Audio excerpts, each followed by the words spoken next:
17절에서 19절 다 같이 한 목소리로 봉독하겠습니다. 형제들아, 너희는 함께 나를 본받으라. 그리고 너희가 우리를 본받은 것처럼 그와 같이 행하는 자들을 눈여겨보라. 내가 여러 번 너희에게 말하였거니와 이제도 눈물을 흘리며 말하노니 여러 사람들이 그리스도의 십자가의 원수로 행하느니라. 그들의 마침은 멸망이요 그들의 신은 배요 그 영광은 그들의 부끄러움에 있고 땅의 일을 생각하는 자라. 아멘. 오늘 제목은 십자가의 원수로 행하는 사람들이라는 제목입니다. 십자가의 원수로 행하는 자들. 중세시대에요, 십자가의 원수, 십자가의 친구, 십자가의 친구, 그 다음에 십자가의 원수, 이런 말들을 많이 썼어요. 중세시대는요, 십자가 전성시대였어요. 그래서 가끔씩 여러분들 그 수도원 같은 데 방문해 보게 되면 그 막 방마다 십자가 막 걸어놓고 또 가는 곳곳마다 막 십자가를 많이 이렇게 전시해 두고, 또 뭐 절기 같은 데는 예를 들면 뭐 고난주간이라든지 그러면 막 십자가를 짊어지고 막 이렇게 길로 다니는 사람들도 있고.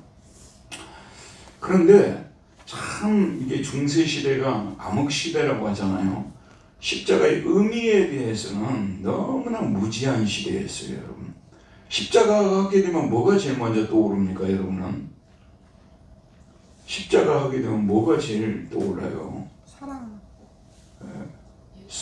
예, 사랑, 또 뭐 예수님. 저희들은 십자가 때문에 우리 죄가 사함받았다는 것이 제일 먼저 떠오르잖아요. 그런데 인류 역사를 보게 되면 중세시대도 그러고 근현대 시대도 그러고 십자가가 예수님의 그 십자가의 그 못 박혀 돌아가심을 통해서 내 죄가 사함받았다는 그런 것들은 가려지고요, 소홀히 여겨지고 잊혀지고, 십자가의 다른 의미들이 많이 가미가 돼가지고 이렇게 잘못되게 해석이 되어서 십자가를 그렇게 많이 말하는데도 십자가 원수 노릇을 하는 사람들이 많았어요. 여러분 패션 오브 크라이스트인가 뭐 그 영화 보셨지 않습니까? 그거 했을 때요, 독일 언론에서는 그 영화 되게 많이 비판했어요. 그게 뭐냐면 그 예수님의 그 고난을 그냥 이렇게 막 그 학대 당하는 쪽으로 묘사를 해가지고 많은 사람들에게 막 그냥 역겹게 만들고 막 힘들게 만들고 고통에 빠뜨리고, 그게 십자가의 본래 의미가 아닌데 십자가를 통해서 우리 죄가 사함받았다는 것이 중요한 건데, 여러분들 이건 모르면요 그냥 여전히 십자가에 대해서 무지한 상태로 남든지 심지어는 십자가의 원수들로 행할 수 있는 거예요. 십자가 의미를 모르고 그렇게 되면 십자가를 미신으로 만들어버리고, 중세시대는 심지어는 십자가를 부적처럼 생각했어요. 그래서 십자군 원정 떠나는 분들이요, 십자가를 몸에 걸고 왔어요. 그게 부적이라니까요. 그 십자가를 통해서 귀신을 쫓아내고요, 이런 어떤 부적처럼 활용도 했다고 말이에요. 이게 다 십자가를 그 십자가의 원수 노릇을 하는 사람들 아니겠습니까? 그래서 참 바울이 그 십자가를 전할 때 십자가의 의미를 제대로 알고, 또 십자가의 의미를 제대로 알았다면 십자가를 지는 삶으로 나타나줘야 되잖아요. 다른 목적이 아니라 하나님과 이웃을 기쁘게 하기 위해서 자신을 십자가에 못 박는 십자가를 지는 삶으로, 희생하는 삶으로 나타나야 되는데, 어떤 분들은 막 십자가를 나무로 만들어서 들고 다니고 목에다가 메고 다니고 그러면서도 자기 삶을 보면 십자가를 지는 모습이 전혀 없다고 말입니다. 여러분, 정도의 차이는 있겠지만 저와 여러분 모두가 십자가를 지는 삶으로 나와줘야 되잖아요.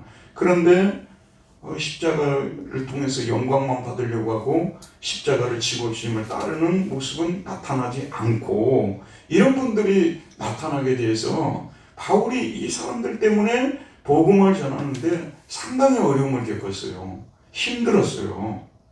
그래서 십자가의 원수라는 말은 바울이 만들어낸 말이거든요. 십자가의 원수라는 표현을 쓰고 있습니다. 자, 우리 한번 본문을 보면서 살펴보도록 할게요. 1번입니다. 1번 읽읍시다. 시작. 바울은 빌립보 교인들에게 함께 누구를 본받으라고 말합니까? 바울은 또 어떤 사람들을 눈여겨보라고 말합니까? 17절을 우리 다시 한번 읽어봅시다. 시작. 형제들아 너희는 함께 나를 본받으라. 그리고 너희가 우리를 본받은 것처럼 그와 같이 행하는 자들을 눈여겨보라. 그러니까 여기 보면 나를 본받으라고 하잖아요. 이 본받는다들이 모방하다는 뜻이에요. 여러분 혹시 영어 단어 미메시스라고 아세요? 미메시스가 모방이라는 뜻이거든요. 숨이라는 것은 뭐냐면요, 함께라는 뜻이에요. 함께 숨 미메타에 함께 본받으십시오. 이게 한두 사람이 아니라 빌립보 교인들 전체가 다 함께 본받으라고 하는데 누구를 본받으라고 하죠? 누구를 본받으라고 하죠? 바울 자신을 본받으라고 말하고 있습니다. 참 얼른 보면 화법이 어떻게 되어야 되겠어요? 여러분들은 모두 예수님을 함께 본받으십시오 이래야 되는데 바울을 본받으라고 말하는 것은요, 목회자들이 여러 명이 했다 그 말 아니겠어요? 거기에 들어와서 설친 사람들이 여러 명이었는데 바울은 다른 목회자들의 시기에서 그런 것이 아니라 자기나 디도라든지 디모데라든지 그 사람들하고 다른 목회자들하고 좀 다르게 행동하더라 그 말이에요. 바울과 디모데, 디도 같은 사람들은 예수님을 본받으려고 애를 쓰고 정말 십자가를 지고 주님을 쫓는 그런 모습을 보여주고 있는데 거기에 들어왔던 유대주의자들 있죠. 또는 플라톤 아카데미에서 공부했던 이런 사람들, 이 사람들은 말로는 십자가를 얘기를 해도 실제로는 십자가를 안 지더라 그 말이죠. 그러니까 참 빌립보 교인들이 여러분 살다 보면 본받을 사람을 본받고 본받지 말아야 될 사람을 본받지 말아야 되잖아요. 근데 본받지 말아야 될 사람들을 본받고 있으면 그게 그리스도인의 자유라는 이름으로 방종하게 살아가는 사람들을 본받아가지고 십자가를 지고 주님을 이렇게 따르려는 생각은 안 하고 방종과 방탕에 자기 자신들을 내주고 그렇게 살아가는 사람들이 있다면 본받으라 하고 싶겠어요? 본받지 말라고 하고 싶겠어요? 임지선이 집에서 예담이를 보고 너 아빠 본받아라 그렇게 하십니까? 나를 본받아라 그러면 예담이 그럴까? 아이고 엄마 아빠 두 분 다 본받고 싶지 않고 싶습니다. 이럴지도 모르죠. 나머지 사정을 모르니까 그냥 예를 하나 든 거예요. 그러니까 정말 예를 들어서 집에서 부모는 시간만 있으면 놀러 나가려고 해요. 시간만 있으면 놀러 나가려고 여행 나가려고 하고 시간만 있으면 교제 모임에 나가는데 애를 보고 부지런히 공부하라고 맨날 공부하라고 한다고 말해요. 나 없을 때 공부 열심히 하라고. 이건 안 되죠. 부모가 먼저 공부하는 모습을 보여줘야 되잖아요. 여러분 가수 중에 이적이라는 가수가 있어요. 이름은 좀 안 좋죠. 이적이니까. 근데 노래를 참 잘 부르고 잘 만들어요. 그래서 어머니가 애들을 교육을 어떻게 시켰는지를 들어보니까 정말 본의 되게 시켰더라고요. 공부하라는 말을 하질 않았다는 거예요. 늘 옆에서 자기 자신이 공부를 했다는 거예요. 김태환 집사님 그렇게 하고 계세요? 이제 오늘부터 좀 찔림을 당하게 생겼네요. 저희들이 다 부족한 점이 그렇죠. 근데 바울은 진짜 예수님처럼 살았어요. 바울은 진짜 바울과 디모데, 디도는 십자가를 전했을 뿐만 아니라 진짜 십자가를 지고 심지어는 텐트를 자기들이 만들어서, 왜냐하면 돈 받고 선교한다는 말 듣기 싫어가지고 자기들이 텐트 메이커가 돼서 텐트로 하는 돈을 벌고 생활비를 충당하고 성경금이 들어오게 되면 전부 교인들을 위해서 쓰고 이랬잖아요. 그러니까 할 말이 있었던 거예요. 나를 본받으라고. 자신들이 얼마나 예수님을 똑바로 본받았으면 나를 본받으란 말을 쓸 수 있었을까요? 그래서 이 바울의 이 메시지들이 우리에게 파고드는 그 힘이 있어요. 나를 본받으라 라고 말하고 있습니다. 저와 여러분들도 이렇게 예수님을 따르면서 나를 본받으라고 말할 수 있는 그런 사람들이 되도록 노력합시다. 바울은 또 어떤 사람들을 눈여겨보라고 말하고 있죠? 17절 보면 17절 안 보면 뭐라고 되어 있냐면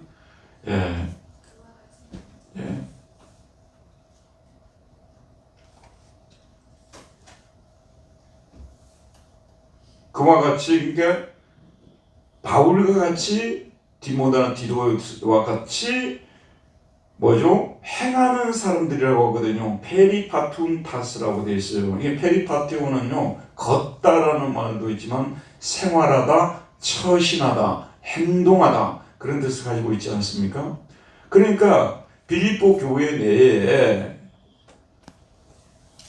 예컨대 여러분 빌립보 교회 하게 되면 대표적인 집사님이 누구죠? 에바브라 디도 집사님이 계셨잖아요. 목숨을 내걸고 로마에 있는 바울을 돕기 위해서 빌립보 교인들이 거둔 헌금을 가지고 와서 그것이 모자랄까 봐서 로마에서 자기가 아르바이트를 해가지고 바울의 그 옥바라지를 했던 에바브로 디도 같은 사람들, 그런 사람들을 눈여겨보라고 말하고 있는 거예요. 그런 사람들에게 눈을 다른 사람들에게 세팅하지 말고 그런 사람들에게 눈을 세팅하라고 말씀하고 있는데, 항상 그랬습니다. 진짜와 가짜가 섞여서 하니까 문제 아니겠어요?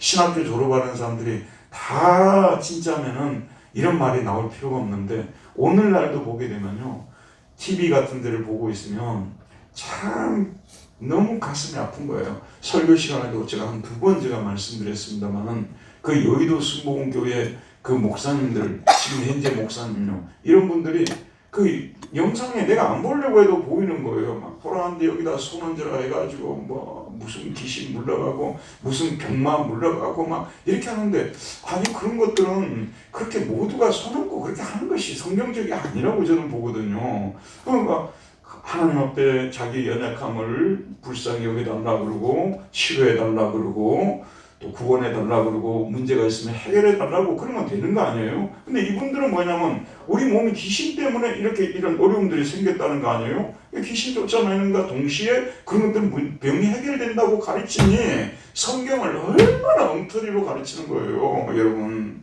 그런 목사들을 보면 진짜 분노가 일어나요. 그리고 어떤 목사님들은 유명해지긴 졌는데 뭘 해가지고 유명해졌는지는 잘 모르겠어요. 근데 엄청 유명해졌는데 특별한 메시지도 없는데 뭐 가정생활 어떻게 하면 행복하게 할 것인가, 가정생활 어떻게 하면 행복하게 할 것인가, 그 집이 알아서 하는 거예요. 목사가 다 가르쳐서 가정생활에서 행복하게 돼요, 여러분. 그 집이 알아서 하는 거지. 행복하지 못하면요, 그 집에 지금 문제가 생겨서 행복 못하는 거예요. 성경을 잘못 가르쳐서 그런 게 아니에요. 다 알고 있어요. 문제는 그렇게 행하는 것이 어려워서 그러지 않습니까? 그래서 여러분들이 이제 분노로 맞서다가 이제 어느 순간에 가정의 행복을 위해서 차라리 내가 죽어야지 하면서 기도하는 가운데서 내가 그냥 죽기로 결단하고 죽으면은 갑자기 가정이 평화로워지고 고요해지고 남편 얼굴도 밝아지고 그러잖아요. 근데 그런 가정생활 세미나 한다고 목사님들도 그런 사람들 모아놓고 난 그런 거 그런데 왜 가나 하는 생각이 들어요. 그냥 성경의 기본적인 가정의 원리들을 가르쳐주면 되는 거예요. 그러면 나머지는 자기들의 그 남편 성격, 아내 성격, 자녀들 성격 다 맞추어가지고 그거 이루어 나가는 거지. 정답을 딱 가르쳐줬다고 해서 뭐 가정이 막 행복하고, 그거는 너무 나이브한 생각이에요. 근데 그런 목사님들이 막 인기를 끌어가지고 많은 초대를 받고 막 수많은 사람들 앞에서 막 설교를 하고 그러면 그런 사람 본받으라고 제가 말하고 싶지가 않아요. 그런 사람 본받으라고 말하고 싶지 않아요. 그러나 지금과 같이 어려운 시대에도 낙도와 같은데 또 어려운 그런 사역지에서 정말 사례비도 못 받으면서 힘들게 어렵게 사역하고 있는 분들, 또 외국에 나가서 사역하고 있는 분들, 또 일반 가정이지만 어렵고 힘든 가운데서도 주님을 본받으려고 애를 쓰는 그런 사람들을 눈여겨보라. 우리는 그런 사람들을 눈여겨봐야 돼요. 그 쓸데없는 사람들 눈여겨볼 필요가 없는 거예요. 배울 점도 없는 사람들 뭐하러 우리가 보냐고 말이에요. 하기야 배울 점이 있긴 있죠. 나는 저렇게 되지 말아야지. 그건 배워야 되는 거예요.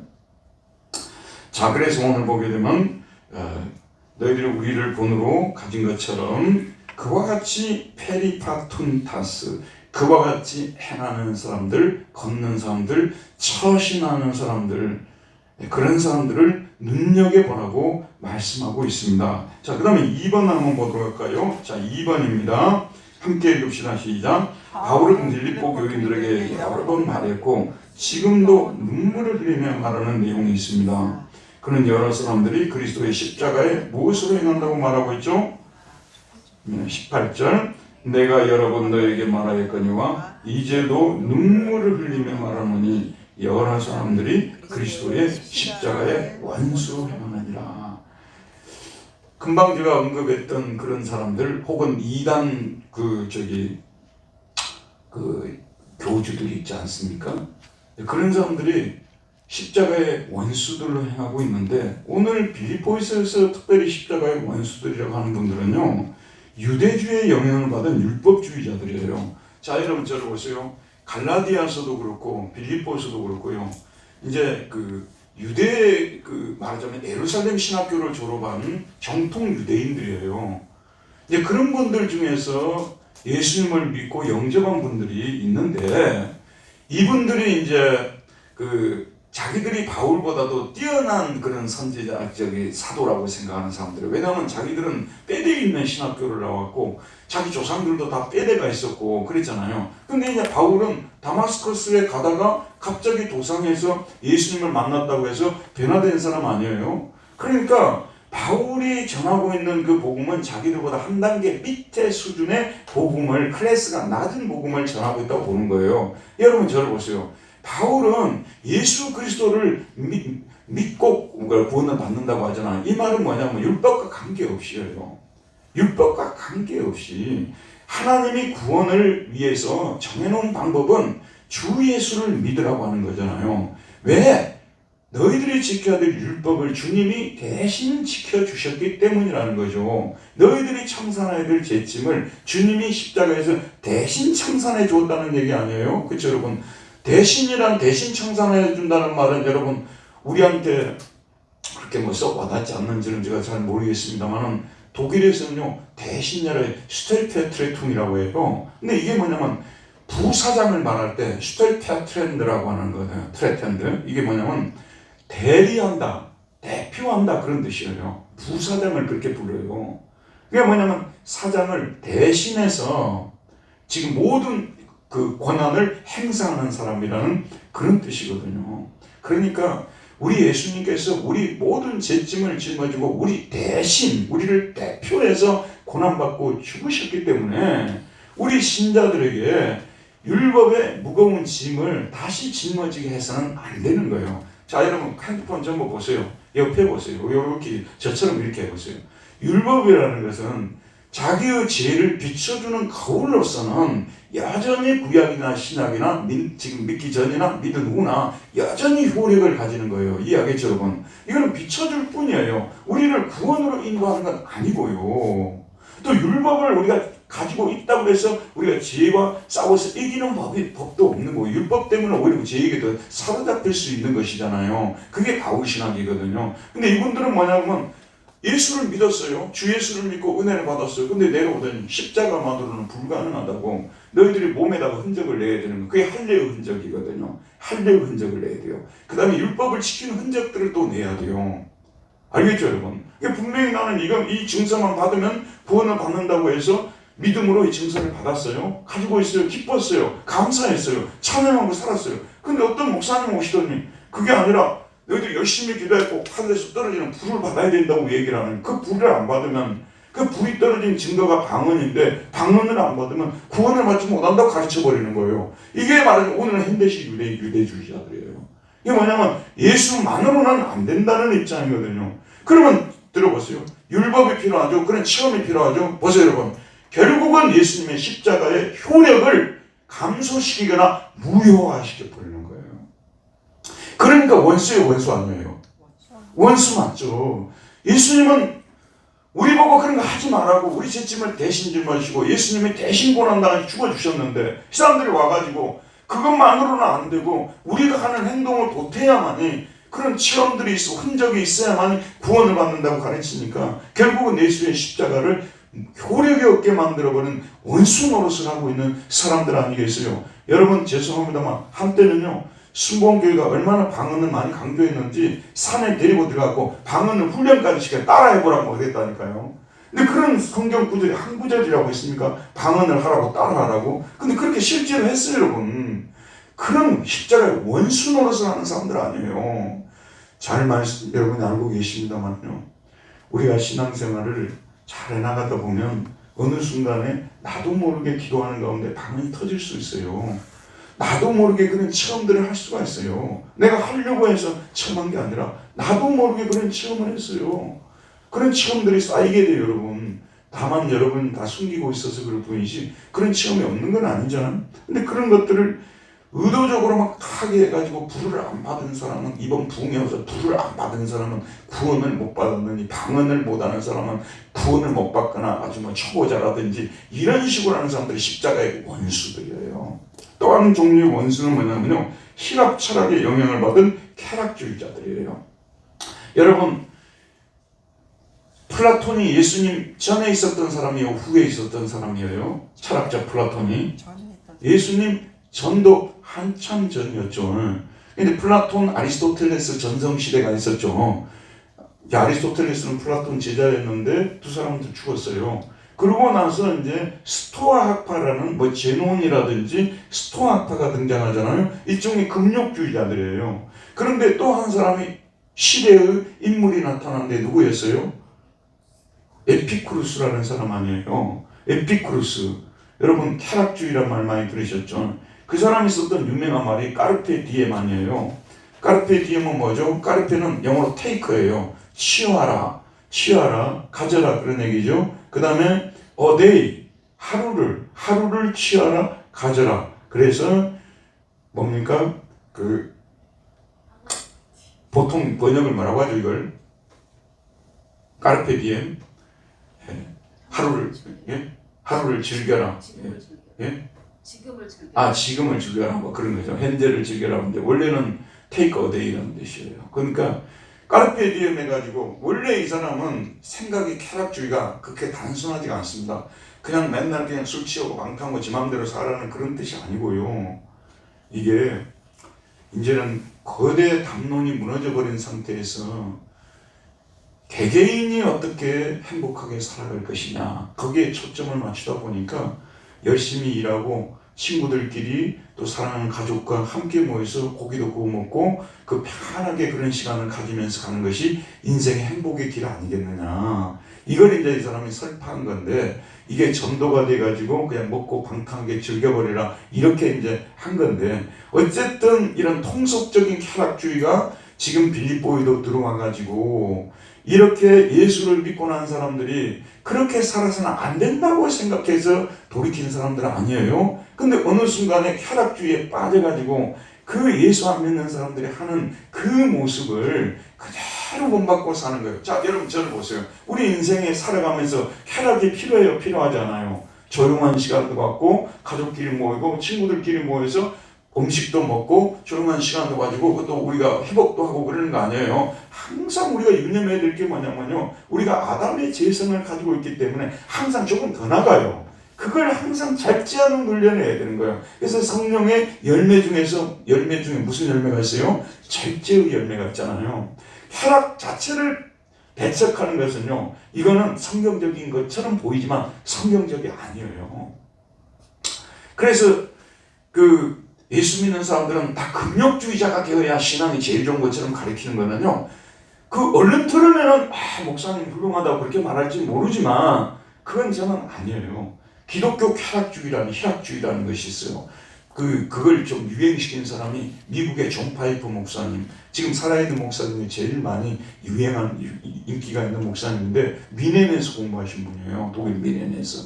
그 사람이 외치는 것이 기독교 쾌락주의거든요. 희락주의. 예, 우리는 만나면 오늘 집사님 오셨는데 만나면 눈물을 흘리면서 반가워요 뭐 이렇게 할 거예요. 아니죠. 기분 좋게 정말 기쁨으로 만나서 악수도 하고 밥도 먹고 교제도 하고 순간을 즐기라는 말 아니에요? 순간을 즐기는 거예요. 그걸 이제 그 즐긴다는 표현이 뭐 육체와 너무 관계시켜서는 안 되겠습니다만은 제가 드릴 말씀은 뭐냐면요, 우리 인간의 삶 속에는 이게 즐기는 순간도 있어야 되는 거예요. 저나 우리 집사람이 그 연속극을 볼 때 어떻게 볼까요? 근엄한 표정으로 볼까요? 재미있어 막 빨려 들어가면서 볼까요? 어떻게 볼까요? 네? 아주 재미있게 보는 거거든요. 그 순간을. 그런데 여보 오늘은 예배드리는 시간이니까 그만 줄입시다. 딱 끕시다. 딱 그거든요. 훈련이 많이 돼가지고 그 절제라는 걸 배워야 되는 거예요. 그게 기독교적인 거예요. 저와 여러분도 쉬고 싶으면 쉬어야 되는 거죠. 그래 여가 문화가 왜 발달하겠어요? 모든 사람이 다 여가를 원하고 있기 때문에 그게 발달하는 거 아니에요. 맞죠 여러분? 그러니까 쉴 때는 쉬어야 되고 즐길 때는 즐겨야 되는 거잖아요. 근데 항상 우리가 뭐냐면 절제가 필요한 거예요. 근데 이런 절제가 없이 그냥 마치 예수님이 우리에게 자유를 주신 것은 마음대로 살고 죄짓고 그래도 천국에 무사히 갈 수 있는 티켓을 우리 손에 쥐어준 것처럼 생각하면서 온전히 그런 일에 그냥 방탕하게 살아가는 사람들이 있다면 그 사람들이 십자가의 원수라고 말해요. 십자가를 통해서 주신 자유를 방종으로 이용하는 사람들 아니겠어요? 육체의 유욕을 충족시키기 위해서 그런 자유를 사용하는 사람들이기 때문에 이런 사람들이 십자가의 원수라고 이야기를 하는데 어떤 분들은 너무 똑똑해 만나보면 예수님이 십자가에서 우리 죄 문제를 다 청산하고 현재 의지, 과거 의지, 미래 의지 다 청산했는데 우리가 좀 마음대로 살게 내버려 두지 왜 구속하냐고 혹시 율법주의 아니냐고 그러는데요. 그것은 잘못된 것입니다. 여러분 우리 인간은 가만히 놔두면요 끝도 gat도 없습니다. 여러분 여기 앉아 계신 분들은 대부분 학부모님들이죠. 그러면 자녀들을 내가 잘 알아서 하시리라고 믿는다. 나는 기도만 할게 하는 부모 있어요 없어요? 말해놓고도 못 믿어. 그냥 정확히 그것을 시행할 때까지 못 믿죠. 감독도 하고 감시도 하고 그러잖아요. 여러분이 심지어는 그죠? 정보를 막 이렇게 막 캐내려고도 하고 그만큼 못 믿는다는 얘기 아니에요. 저와 여러분은 그만 다르다고 생각하세요? 저와 여러분도 하나님 앞에서 그런 존재들이에요. 그렇기 때문에 우리는 쾌락주의에 빠지면 안 되는 거예요. 쾌락도 우리가 누려야 되겠지만 쾌락주의에 빠질 정도가 되면 이거는 커다란 문제다. 이런 사람들이 십자가 원수 노릇을 하고 다니는 거예요. 그래 내가 예수 믿어 좋겠다.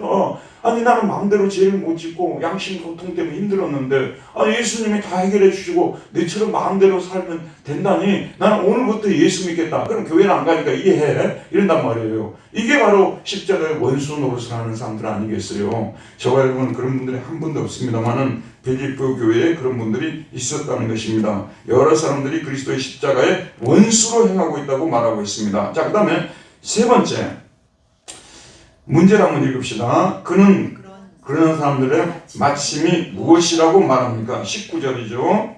그들의 마침은 뭐라고 했어요? 멸망의 아폴레이야. 근데 진짜 여러분들이 삶을 자세히 이렇게 살펴보잖아요. 그런데 게임에 너무 깊이 많이 빠져있는 분들을 보게 되면 그냥 적당히 하는 건 좋잖아요. 약간 좀 심심부리도 하고 그런데 너무 게임만 하루 종일 하고 있으면 양쪽으로 나눠지겠죠. 마침 뭐겠어요? 게임 전문가가 돼서 돈을 엄청나게 벌어오는 사람 될 거예요. 아니면 망하는 사람이 되든지. 그들의 마침은 멸망이니라. 그래서 사실 여러분도 주위를 가만히 살펴보게 되면요, 어떤 취미생활에 너무 지나치게 빠져있는 분들 보잖아요. 그게 나중에 마침 결론이 뭐냐면 결론이 뭐예요? 결론이 뭐라고요? 버킹감 아니에요. 결론은 버킹감이라고. 결론이 보게 되면 결론이 그렇게 허무할 수가 없어요. 여러분 우리가 하나님 안에서 살 때는요, 막 가면 갈수록 삶이 보람이 있다는 생각이 들어요. 뭔가 내 손에 들려진 것 같고요. 근데 이런 그 취미생활이 좋은 취미라 하더라도요, 이런 것에 너무 깊이 빠져버리면요, 마침은 꼭 술, 담배만이 문제가 아니에요. 꼭 술, 담배만은 문제는 아닙니다. 그런데 결론이 너무 어떤 것에 지나치게 빠져버리게 되면 결론이 마침으로 멸망으로 끝난다는 거, 파괴로 끝난다는 거, 그거는 맞아요. 쾌락주의 결론이 파괴 아니겠어요? 여러분 보세요. 율법은 우리가 소중히 여기고 하나님을 섬기고 이웃을 섬기는데 도움이 되는 거 아니겠어요? 그런데 율법주의가 돼가지고 문자 하나까지 준수를 다 해야 된다고 하루 종일 그것만 생각하고 살면 사람이 어떻게 돼버렸어요? 답이 나와 있어요.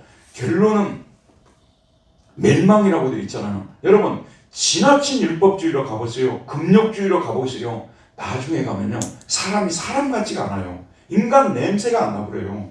진짜 사람이 철인처럼 돼버리고요.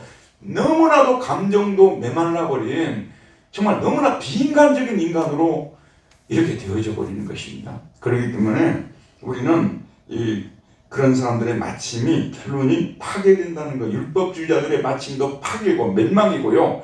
그 다음에 쾌락주의자들의 마침도 멸망이라는 것을 생각해야 됩니다. 가만 놔둬봐요. 결론은 멸망이에요. 그래서 여러분 자녀들을 가려고 하면 막 억지로라도 막 심지어라도 막 힘을 써서라도 막 완력을 써서라도 못 가게 하는데 결론이 뭐기 때문에 그래요? 네, 멸망이기 때문에 못하게 하는 거예요. 더군다나 우리 부모님들은요 잘 알아야 돼요. 여러분 성인이 되기 전까지는 몽학선생이란 말이 나오잖아요. 성경에 몽학선생 역할을 해야 되는 거예요. 우리도 잘못하면 자녀 교육 알아서 자기들이 하라고 내줬다는 큰일 납니다. 큰일 납니다. 그래서 이 성경 말씀을 우리가 잘 배워가지고 그런데 내놓게 되면 완전히 그렇게 절제하도록 하고 단속시키고 훈련시키고 할 수 없이 해야 되는 거예요. 그래야만 멸망에 빠지지 않으니까. 자, 그 다음에 또 19절 보도록 합시다. 그들의 신은 무엇이라고 말하죠? 19절. 또 그들의 신은 뭐라고요? 배요라고 말하고 있습니다. 배가 먹는 배예요? 아니면 타는 배예요? 아니면 우리 배예요? 근데 진짜 이게 스토마크라고 위로도 번역할 수 있어요. 이 단어를 들어보세요. 너무 술을 많이 마시면 나중에 어떻게 되는 거예요? 이 스토마크가 위가 나중에 문제가 돼버리는 거 아니겠어요? 그러니까 나중에는 뭐냐면 배가 원하기 때문에 술을 마시는 이런 현상이 벌어져 버리는 거예요. 처음에는 그냥 술 마시 좋아서 마셨는데 나중에는 배가 자꾸 원하는 걸 그걸 달라고요. 그러니까 마시게 되는 이런 상태인데 이거는 좀 약간 제가 의역을 한 거고요. 본래 이 말의 뜻은 무슨 뜻이냐 그러면요. 이거는 그 교인들을 이용을 해가지고 자기 배를 채우는 못된 목회자들을 두고 하는 얘기입니다. 가끔씩 이단 교주들의 그 삶이 정체가 탄로가 나잖아요. 지금까지 저는 그 부산 경남에서 생겨난 구원파라는 것이 있었어요. 들어보셨어요? 다락방이라고. 그런데 그게 이단이라고 했지만은 그렇게 다른 이단에 비해서 언론에 잘 보도가 안 됐어요. 그래서 거기 진짜 이단이 맞나? 할 정도로 되었었거든요. 최근에 PD스톱에서 파헤쳤던 것 같아요. 거기를요. 근데 이런 이단들을 파헤치다 보면 우리가 상상하지 못할 얘기를 듣는데 그분들은 첫 번째 등장할 때부터요. 다 기존 교회를 비판하면서 특별히 기존 교회 목사님들을 비판하면서 등장한 사람들 아니에요. 자기 배만 채우는 목사들이라고 기존 교회 목사님들이 그렇게 하고 들어오는 사람들 아니에요? 맞죠 여러분?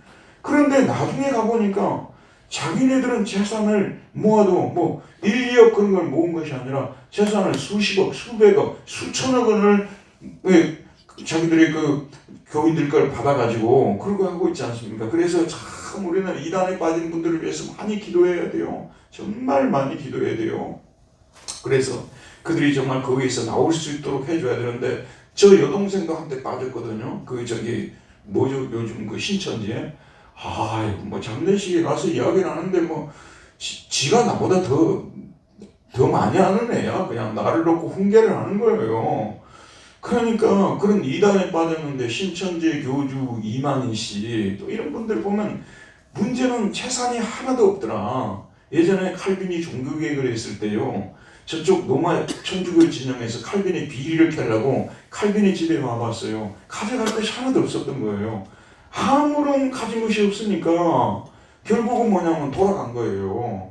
여러분 그렇게 기독교를 비판하고 자기에게 참된 진리를 찾아주겠다고 외친 목사님이 어마어마한 재산을 가지고 있다는 이것이 자기 배만 채우는 목회자 아니었냐 그런 말씀이에요.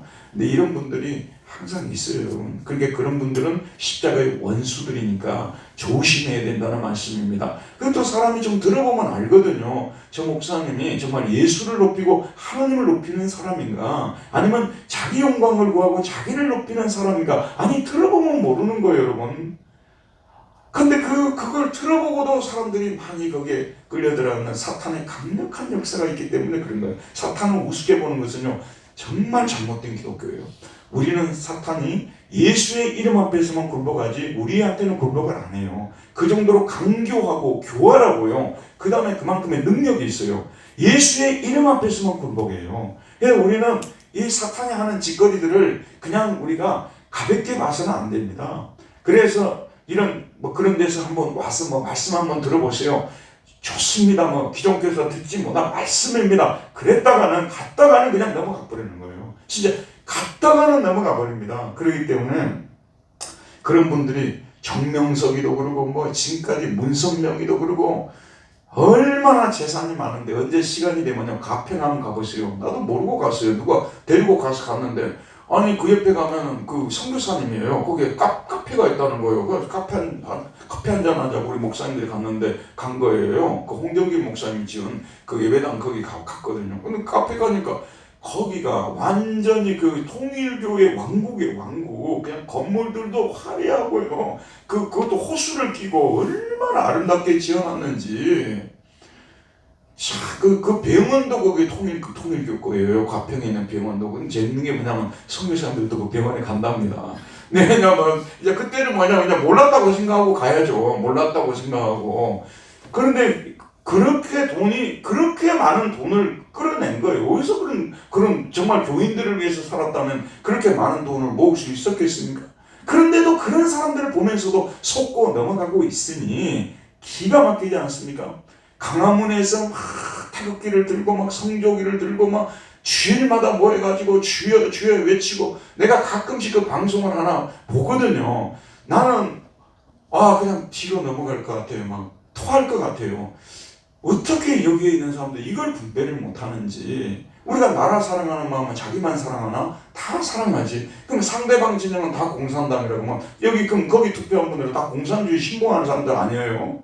그런 식으로 사람들을 갖다 끌고 가는데 수많은 사람들이 거기에 모여요. 그리고 헌금을 얼마나 많이 갖다 내는지 돈이 얼마인 줄을 모르는 거야. 돈이 얼마인 줄을. 자기 아들이 지금 후계자라고 자기 아들을 소개할 때 독생자라고 소개하는 걸 내가 봤다고 지난번에 말씀드렸잖아요. 여기 독생자라고. 아들이 하나밖에 없으니까 독생자라는 말을 쓸 수는 있겠죠. 그러나 예수님에게 고유명사로 지금 쓰고 있는 건데 독생자라는 말을 자기 아들한테 쓰는데 거기 있는 분들은 아멘하고 박수치면서 가는 거 아니에요. 그런 정신이 나가버린 사람들이 있기 때문에 기독교가 얼마나 많이 욕을 먹고 얼마나 우리가 많이 갑니까? 이번에 100만 명 모여가지고 집회를 하고 그랬습니다만은 거기 담당한 사람이 정강훈 찾아가고 제발 좀 나타나달라고 애원을 했대요. 애원을 했어.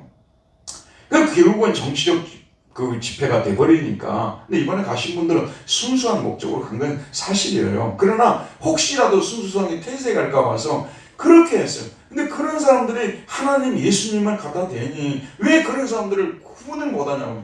지금도 막 계좌에요. 돈이 그냥 쏙 들어와요. 자기는 가서 이것만 하고 있으면 되는 거야. 돈이 계속 들어와요. 그러니 그 사람 돈이 얼마인지도 몰라요. 그 사람 돈이 얼마인지도 몰라요. 하나님 공짝 마라 이런 얘기를 했는데도 그런 얘기를 사람들 해줘도요. 지금도 겁이 나고 그 사람이 2단이라 말도 못해요. 지금 우리 쪽에서도 2단이에요. 근데 3단이나 9단, 1000단이에요. 그 사람은요.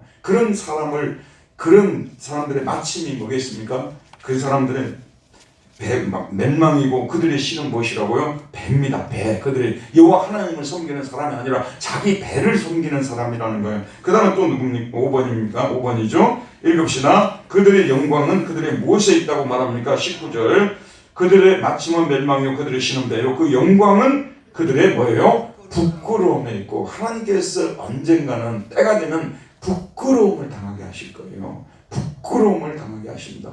여러분 하나님이 원하지 않는 하나님이 가지 말라는 길을 계속 가잖아요. 결국은 뭐냐면 부끄러움으로 떨어지는 거예요. 부끄러움으로 떨어집니다. 여러분 정말 힘들고 어려워도요. 말씀 안에 거하고 진리 안에 거하고 교회 중심으로 신앙생활을 꾸준히 성실히 잘하십시오. 하나님이 부끄러움을 당하게 하는 것이 아니라요. 하나님께서 저와 여러분의 머리를 들어주시고 우리가 구하는 것뿐만 아니라 구하지 않는 것도 때가 되면 다 얻게 만들어주시는 그런 놀라우신 하나님을 체험할 것입니다. 하지만 지금 막 당장에 잘 되고 종교 장사를 해가지고 막 세를 불리고 그 다음에 이익을 막 축적하고 이런 사람들의 마지막은 그들의 비리가 낱낱이 나타나서 부끄러움을 하며 신천지가 얼마나 몰래 그렇게 작업을 했어요. 그랬더니 코로나 터지고 나서 신천지의 실체가 천하에 다 퍼지게 된 거 아니에요? 근데도 정치인들 중에서 신천지 자금을 지금도 받는 사람들이 적지 않은 것 같아요. 그러니까 그 사람들이 다 돈 주고 그런 거 하지 정치와 관계 안 맺고 하는 줄 아세요, 여러분? 정치인들은요, 죄송합니다만 50%만 믿어야지 100% 믿어서는 절대 안 돼요. 여든 야든요. 뒤로는 다 돈 받고요. 신천지로부터 돈 받고요. 그래서 그분들이 그냥 잠잠해버리는 거. 곧 죽일 것처럼 막 죽인 사람 누가 있어요? 아무도 안 죽었어요. 다 살아났어요. 예, 여러분, 이 세상 정치라는 것이 그렇습니다. 그들의 영광은 그들의 무엇에 있다고 말하고 있죠? 그들의 부끄러움에 있다고 말했습니다. 6번 보도록 합시다. 또 그는 그들이 하늘의 일보다는 어디의 일을 생각하는 자들로 말합니까? 땅의 일을 생각하는 사람들이에요. earthly worldly, 그러니까 땅에 속한, 세상에 속한 일들을 생각하는 사람들이에요. 이분들의 생각은 하나님이 그 하늘의 일이 아니에요. 예를 들면 우리가 남북 통일을 하는 것이 중요하지 않아요? 남북 통일하는 건 중요하죠. 자기 못지않게 저도 중요하게 여기고 피 한 방울 흘리지 않는 통일이 되게 해달라고 매번 기도하잖아요. 독일 통일이 그랬잖아요. 피 한 방울 흘리지 않는 통일이 된 거예요. 진짜 자다가 그냥 갑자기 그냥 어떤 사람이 실수를 해가지고 갑자기 베를린 장벽이 막 무너지고요. 그런 놀라운 일들을 갖고 통일이 돼. 난 그걸 보고 왔기 때문에 우리나라도 진짜 그렇게 통일되기를 바라는 거예요. 간절히 우리가 기도하죠. 그러나 그것이 교회가 해야 될 마치 중요한 일인 것처럼 매주 강화문에 가서 애국 집회를 하고 그것이 말이 되냐 그 말 아니에요. 땅의 일을 생각하는 사람이 제가 볼 때는요. 그런 일이 필요 없다는 얘기가 아니에요. 땅도 중요해요. 왜냐하면 누구의 땅이니까요? 하나님의 땅이니까. 이 세상 정치도 중요해요. 정치가 여러분 이상하게 돼버리면 어떻게 되겠어요? 트럼프 같이 그냥 막 자기가 졌다고 축하도 안 해주고 그냥 사람들 내려가서 막 의회를 막 점령해버리고, 그런데도 미국 사람들은 아무 일 없다는 듯이 지금 막상막하라고 그러더라고요. 막상막하래요. 근데 그런 분들이 다 누구를 표방하면 예수 그리스도를 또 항상 또 앞세우고 또 가거든요. 동성애 반대한다는 것을 정치적인 이슈로 활용해가지고 기독교인들을 다 자기 편으로 만들어버려요. 그 사람은 성적으로도 되게 문란한 사람 아니에요. 이미 다 알려진 사실 아니에요. 그런데도 우리 기독교인이 냉철함과 이런 것이 없어요. 어느 정도까지 우리가 세상의 일에 관여하고 세상의 일에 관여할 때는 어느 정도까지 어떤 사람을 어떻게 우리가 이 정치를 보고 투표를 하고 그런 것들은 이게 가져야 되는데 그냥 우리 편이만 찍어줘 버리고 막 이런다 그런 말씀이에요. 여러분 죄송합니다만은 우리나라도 그러지 않습니까? 정말로 일부의 돈 같은 데는 뭐 정말 잘 사는 사람들이 대거 모여 있는 데는 뭐 투표해보나 마나 아니겠어요. 몰표가 나오는, 그러니까 그런 분들이 하나님 편에 선 것처럼 막 하니까 나는 이번 동성애 집회도 끝나고 나서 거기에 사는 정말 그 기득권을 다 누리고 사는 사람들이 얼마나 그 동성애자들을 그렇게 사랑하는지, 내가 이런 얘기요 좀 부끄러운 얘기입니다만 저는 베를린에 있을 때요, 여러분 이건 오해 없이 들으세요. 정말 그들이 저와 같은 마음을 가지고 있을까 해서 지금 이 말씀을 드리는 거예요. 제가 베를린에 있을 때 대구에 사는 청년인데 동성애자예요. 예배만 딱 보잖아요. 그러면 처녀처럼 딱 해가지고 와서 예배를 드려요. 그래서 저는 내버려뒀어요. 그 다음에 또 뭐냐면 우리 청년의 모임 있잖아요. 다 참여해요.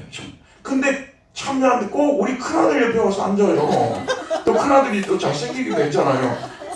큰아들 옆에 앉으면 내가 우리 큰아들 옆에 안 앉아야 되는데 왜 큰아들 옆에 앉지? 떨어져 좀 앉으면 좋겠는데 그랬어요. 근데 그 애가 하여튼 몇 달 동안 우리 교회를 다녔어요. 그래가지고 이제 결국은 다른 데 갔다가 대구로 갔는데, 얼마 전에 들은 얘기인데 우리는 지학시한 적도 없고요, 해모 발언을 한 적도 없고 배제시키지도 않았어요. 좀 힘들었어요. 매번 저는 힘들었어요. 근데 그도 구원을 받아야 될 사람이기 때문에 교회에 오는 사람을 나가라고 할 수는 없는 거잖아요. 그래서 우리 청년의 모임도 참여하고 했더니 얼마 전에 들었어요. 그 애가 결혼을 해가지고 아기까지 낳았다요. 결혼을 해가지고 애기까지 낳았대요. 그게 이제 자기 인스타 같은데 올라와가지고 누가 보고 저한테 얘기해 준 거예요. 근데 저는 그 동생애가 이제 자기들을 막 그 권리를 찾겠다고 막 너무 지금 심하게 돼가지고 이게 문제가 생기는 거 아니에요. 법까지 막 자기들 쪽으로 개정하라고 막 강간의 축제를 1년에 한 번씩 막 벌이고 막 이래서 저는 지금 문제가 된다고 저는 보는 입장이거든요. 그들도 사실은 선교의 대상이 돼야 되고 기도의 대상이 되고 사랑의 대상이 돼야 되면 맞잖아요. 근데 김양재 목사님도 오셔서 막 동성애자들을 사랑하시고 막 이렇게 하는데 제가 알기로는 그 교회도요 막 동성애 반대하는 그 막 목사님들 모시고 막 하고 그랬어요. 나는 속으로 이건 저 생각이에요. 맞을 수도 틀릴 수도 있는데 거기에 나온 저기 잘 사는 지역에 사는 사람들이 얼마나 그 약한 사람들을 사랑하고 정말 그들을 품으려는 마음을 가지고 있을까. 귀찮아서 내쫓아버리고 싶은 마음이 더 크지 않을까. 그런 생각이 저는 들더라고요. 사람마다 좀 다르겠습니다만 저 개인적인 생각이었어요. 나는 그런 면이 정말 또록또록하게 전달이 안 돼서 그 집회에 우리 교회 가자고 얘기도 하지 않았고 저도 가지 않았어요. 지금도 그런 찝찝함은 남아있어요. 말하자면 우리가 얼마나 그러한 사람들을 차별하지 않고 진정 현장에서 사랑할 수 있느냐, 복음을 전하기 위해서 그렇게 하느냐, 많은 분들이 준비가 안 돼 있어요. 많은 분들이 못 견뎌요. 그러니까 나타나면요 바로 그냥 뭐 교회 물든다고 막 쫓아내버리고 교인 안 온다고 나는 그때 무슨 정신으로 그랬는지 지금 잘 모르겠어요. 근데 하여튼 저는 그때 그랬어요. 그것이 당연한 걸로 생각하고 교회의 사람이 예수를 믿으러 왔으니까 당연히 또 안 믿는다는 것도 아니고 그랬던 거예요. 지나놓고 보니까 그것이 쉬운 일이 아니었고 나중에 이제 그래서 어디서 제가 쇼크를 받았냐면 한 번은 도서관에서 나오는데 유럽에 전부 키워 축제를 하는데 그러니까 대한민국에서 하는 축제는 게임도 안 돼요. 어마어마한 수가 모여가지고요. 옷을 거의 다 벗고 강난의 축제를 벌이는데요. 제가 그때 너무 큰 쇼크를 받았어요. 지금 베를린에 가봤어요. 이 사람들 그 호텔이요 곳곳에 있어요. 우리 아들 집 옆에 곳곳에 있어요. 무지개색으로 해가지고 너무 그렇게 심하게 된 거예요. 그리고 지금 독일은 하락했잖아요. 동성애자들 결혼을요. 이런 것들이 너무 심하니까 이런 목소리를 높일 수 있다는 건 난 동의해요. 정말 동의해요. 그런데 그런 안은 정말 자기를 부끄럽게 여기고 그래도 하나님이 나를 구원해 줬으면 하는 그런 동성애자들은 없을 거냐 그 말씀이죠. 그런 사람들에 대해서는 여전히 우리가 선교의 대상으로 삼고 그들을 정말 차별하지 않고 진정으로 받아줄 수 있는 그런 마음들을 우리가 가져야 된다고 저는 생각하는데 아무튼 정말 쉬운 문제가 아니고 매우 어려운 문제인 것 같습니다. 어쨌든 하늘의 일보다도 땅의 일을 생각하는 사람들이 지나치게 애국적이에요. 근데 웬만히 애국적이면 이해가 가는데 지나치게 애국적이라는 거예요. 이거는 문제가 있는 거예요, 여러분. 근데 그걸 문제로 못 느끼는 것이 더 큰 문제죠. 자, 오늘 여기까지 합시다. 하나님 감사합니다. 오늘 또 부족한 저희들 이곳으로 인도해 주시고 말씀 공부를 통해서 다시 한번 우리 그리스도인이 십자가의 친구가 될지언정 십자가의 원수가 되지 않아야 되겠다는 이 믿음을 가지고 새로운 결심을 하게 해주신 것을 감사합니다. 예수님 이름으로 기도하였습니다. 아멘. 수고했습니다. 감사합니다.